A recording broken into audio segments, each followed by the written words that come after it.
i-recommenda mo sa Secretary ng DOE na yung ating coal plant sa Semirara, wag na nating i-export. Dito natin gamitin. At yung mga diesel-fired na mga power plant mo sa mga spag areas, unti-unti ipagamit mo yung Semirara coal.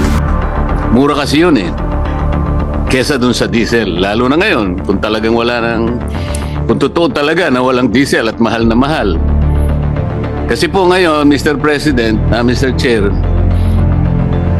kung bakit naman meron tayong sariling coal, bakit natin ina-export, ba't di natin gamitin?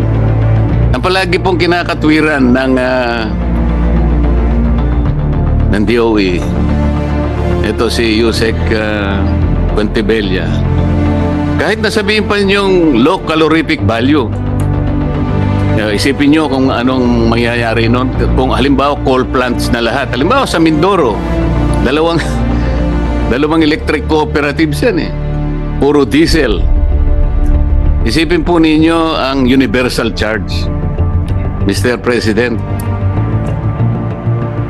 Si Chairman, ako, tayong lahat, Senator Legarda, Senator Risa, ala na bang katapusan kaming bayad ng universal charge? Ganun po ang nagiging sistema natin ngayon. Nang dahil sa napakamahal ng gasolina, ay talagang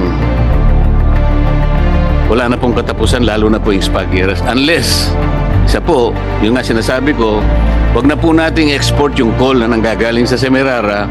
Pagkatapos po, pagibayuhin natin na magkaroon na ng transmission.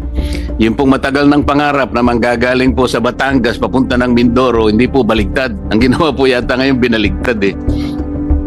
Tama po, hindi.